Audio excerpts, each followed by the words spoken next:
Monday night. We also had the Bengals taking on the Broncos. Bo Nix getting ready to go. Monday Night Football, we're going to pick it up 22 seconds left in the first quarter. Broncos trail 3-0 Denver, a 3rd and 5 from the Bengals 6, and Nix takes it himself easily for the touchdown. Broncos lead 7-3 at the end of the quarter. Broncos lead 21-3 at the half. 4.5 minutes left in the third quarter now.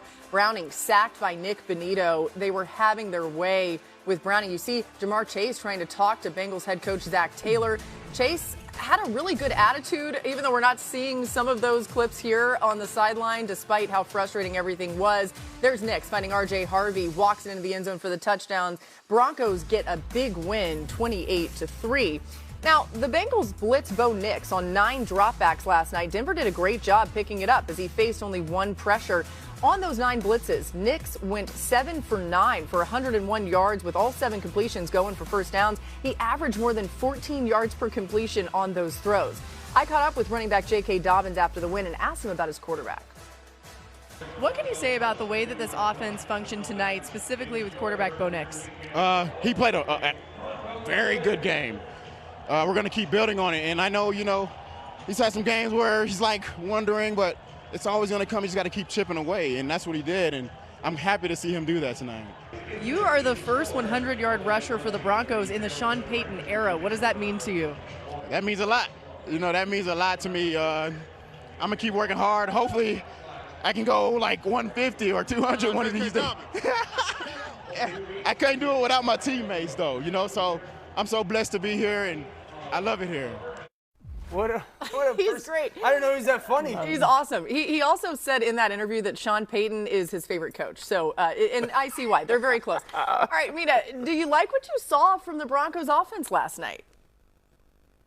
Well, I really liked what I saw from the guy we just watched, J.K. Dobbins, and that run game, which is so important for Denver, because coming into this, they had not been running the football well, and there was the expectation this offseason, you have this incredible offensive line that was one of the best run-blocking offensive lines in football last year.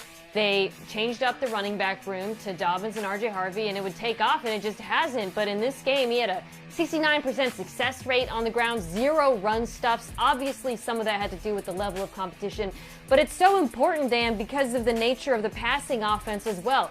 This is a passing offense that is built on Bo Nix booting out from under center, right? It's boots and nakeds. They cut the field in half. Defenses have started to play that super aggressively. I'm sure you've noticed these defensive linemen peeling out on Nix. They have to be able to punish them for it on the ground. And so to see them do that is really good. It's going to really help the passing offense as well. And that, to me, is the vision going forward. This is based on the run game and Bo Nix building off of that. Yeah, the good stuff last night was that run game. The good stuff was Bo Nix. His feet looked a lot more calm than it had for a couple times, or at least early in games this season. I thought the 4x1 stuff that they got to last night was really good, and the different things they did out of it. Sometimes these teams run 4x1 and they're running the same play over and over and over again. You saw a gap scheme. You saw a little bit of a keeper for their offense. You saw RPO. So I liked some of their 4x1 stuff. I really did. That being said, I also didn't love the pass protection. I thought that the pass protection against a pass rush that's not very good was a little too leaky. It was leaky in week 3. It was leaky again in week 4. I think that's something just to pay attention to moving forward. That offensive line, I think, is better in pass protection than it has played in the last 2 weeks. That's got to be solidified a little bit. Quarterback and his feet, calmness have to help it. They got to go together. But there was more pressure than I had anticipated in that game. Yeah, not that this is related, but there were a ton of penalties on both sides. There were a bunch of penalties on the Broncos. I heard. Like, woo, what a game. What a night. Y'all heard a bunch of them. Yeah, we definitely did. Marcus, we did show you the Nick Bonito sack. Yeah. What stood out to you about the other side of the ball for the Broncos? Just the way they're able to generate pressure. And listen, man, I know we've said it and we've talked about this guy. No, Patrick Surtain is out of his mind covering people. Dude. And again, you want to get Jamar Chase the ball as much as possible, but they figured that if we can take care of one, we can get pressure on this quarterback and make Jake Browning uncomfortable. Now, this goes into multiple conversations that I've had with Dan and MK about the Cincinnati Bengals. I've been asking, like, they give themselves no chance. The way that they play football now, especially against a team like this that can create pressure, runs those games up front. And the pressure that is put on the offensive line for the Cincinnati Bengals is unfair. Yeah. It's unfair to ask them time and time again to try to not only sort where these things are happening as a defensive line. It's not only too much pressure for pressure that defenses create, and they know that they are either trying to push the ball downfield to T. Higgins and Jamar Chase. How can we get those guys taken out of the game and we can tear the quarterback out the frame? And that is the issue for for Cincinnati right now. This is a Zach Taylor problem to me. It's not so much about this football team. You mentioned Surtain. I just want to take a minute to shout out Riley Moss, his partner at quarterback, because their entire game plan was let's just throw fades at T. Higgins and see if he comes down with any of them against Riley Moss. Early. And I thought he held his own in this one. I mean, T's got like four inches of height on him, and he gets targeted a lot. That's the misfortune of playing opposite Patrick Surtain. But I feel like he is getting healthy. That was an issue at the end of last year, and I thought this was a tremendous performance from the cornerback, too. Man, shut him down. There's no other way to. Yeah, I mean, again, I would like something more than, hey, let's just throw 7 deep balls on 32. Yeah, right. I'd like a little bit more creativity in there, but. Let's keep an eye on it. Again, Joe Burrow's out for 3 months-ish. We're waiting to find out exactly how much. Breaking news to begin NFL Live is Tyreek Hill will undergo surgery today to repair multiple torn ligaments in his dislocated on his wideout today. It's a major knee procedure, multiple ligaments, obviously his season's done. And our focus is, as the major things that you want to avoid in something that serious was avoided. Glad you're with us today. Dan Orlovsky's here, Marcus Spears, Mina Kimes as well. Dan, you were in the building last night when that happened. What was it like? It was tough to watch. You can immediately feel the kind of gravity of it, the air of the moment kind of get lifted because everyone saw what looked to be pretty severe of that, and I can't imagine his emotions.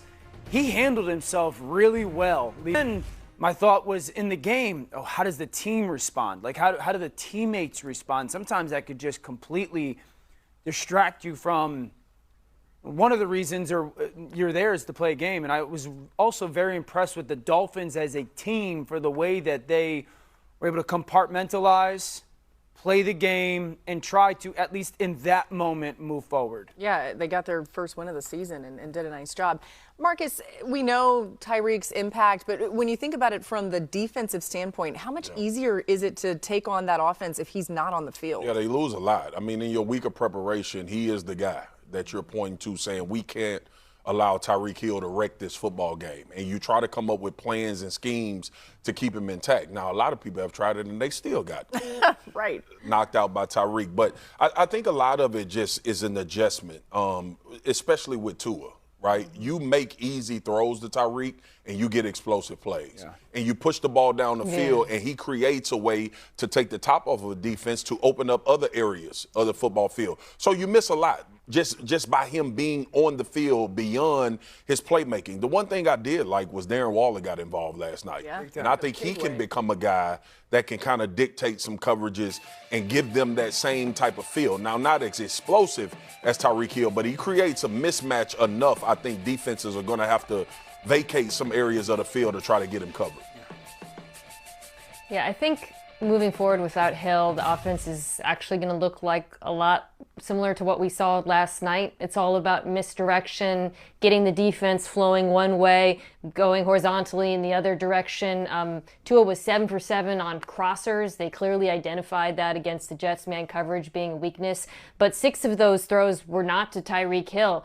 Jalen Waddle, Malik Washington, Darren Waller, all 3 of those guys have pull-away speed. And I think Mike McDaniel is really good at play action to find ways to get them open and create traffic. Losing Hill, however, does change the way defenses can play those concepts, but they still do have a lot of speed on this offense, and they have a very accurate quarterback who I thought played quite well last night. I think a big part of this is Jalen Waddle ready to take that big step forward? He's kind of been that 1B benefactor, Tyreek getting so much attention. Can he emerge as a guy? Waller's a big piece. Those 2 young backs in Achane and Ollie Gordon are big. I just think, to Mina's point, last night we saw a style that was different in their offense. Tua was under center 17 snaps last night. That's very different for this football team. I'm not telling everybody that I think they're going to go on this run and win the AFC East. And this injury is impactful. There's no doubt. But I do think that there were some things last night, formula-wise, of underneath the center, running the football, some of those bootlegs to get Tua. Tua was hit twice last night. Yeah. Wow. Twice. Yeah. Dio, let me ask you this question, bro. Do you think it's a sense within this offensive staff now to dig a little deeper into their concepts and the things that they want to do to try to create what this misdirection you're talking about? I know it is. Yeah. That's not the injury does that. Absolutely. And that was something that every person that we talked with, Mike McDaniel, Tua, they all said, we can't live in the shotgun, throw it versus too high shell anymore. You know, we have to make the run game part of our offense. We have to try to Mike McDaniel's saying was, I can't allow defenses to play it safe and win. Yep. Play that shell. And so I think there was the philosophy of running the football more even before this injury and allowing their offensive line to fire off the football. It was a good start to that last night. Let's hear from Tyreek Hill, new on NFL Live. He shouted out his supporters before heading into surgery today. Take a listen.